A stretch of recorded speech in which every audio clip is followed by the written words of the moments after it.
Mysuru, a private hospital in Bengaluru, and an NGO for women's empowerment. The employees' families were dependent on me, and I had a definite moral obligation. With my investments wiped out, these commitments started to look like millstones round my neck. It was then that the sleepless nights and burning sensations in my stomach started. Paranoia gripped me. As I stood there in freezing cold water, the North Atlantic lapping at my feet, the burning sensation in my stomach returned with a vengeance. My financial losses seemed mind-numbing. Wild thoughts lashed my feverish mind. How would I answer to myself about the moral obligation to the people who had trusted me? In all my life, I had never worried about what society would say, but my conscience was my keeper. I was answerable to my conscience. What would I tell my wife, Bhagya? She would be devastated. What would I tell my people back home in India? Had I lost confidence in myself? How could I face my young children? They were too naive to realize what a gamble their father had taken to fulfill his dreams.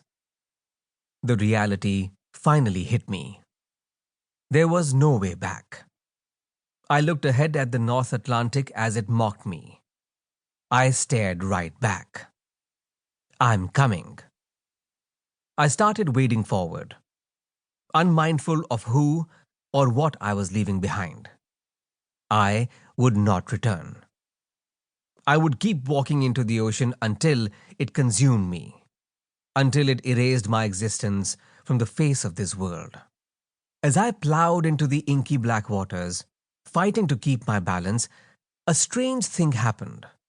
As I stood knee-deep in water, an incoming wave hit my legs and pushed me back. I staggered. Now, I'm normally not someone who believes in mumbo-jumbo about science.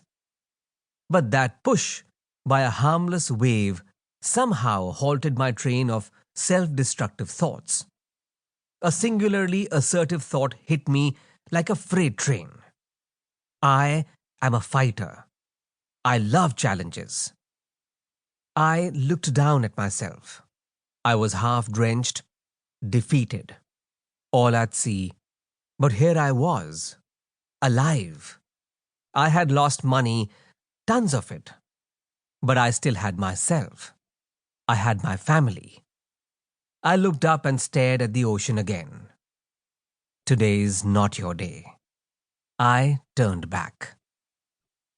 It was a stare-off that had not ended well for the ocean. I needed to get my confidence back. I knew that if I worked with all sincerity and determination, I would be able to salvage the situation. I glanced behind me for one final look at the ocean, my co-conspirator in crime not too long ago. What was I thinking? As my pace quickened over the sands back towards my house, my thoughts raced faster. I could sell my house, get some liquidity. I would make sure that none of my hospitals closed. No employee would be laid off. I would rebuild everything.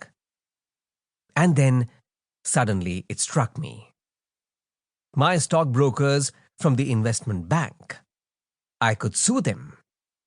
I clenched my teeth, recalling all the rosy outlook and reckless investment advice given to me.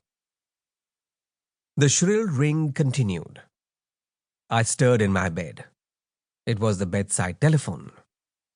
In the darkness, I peered at my watch. It was 2 a.m. This couldn't be good. I had just landed in Chicago a few hours earlier and had been looking forward to a full night's rest. I snatched the receiver off the hook. It was Raghavendra, my domestic help in Mysuru. Sir, Adarsh.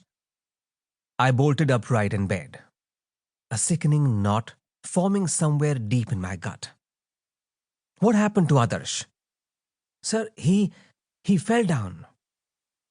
He what?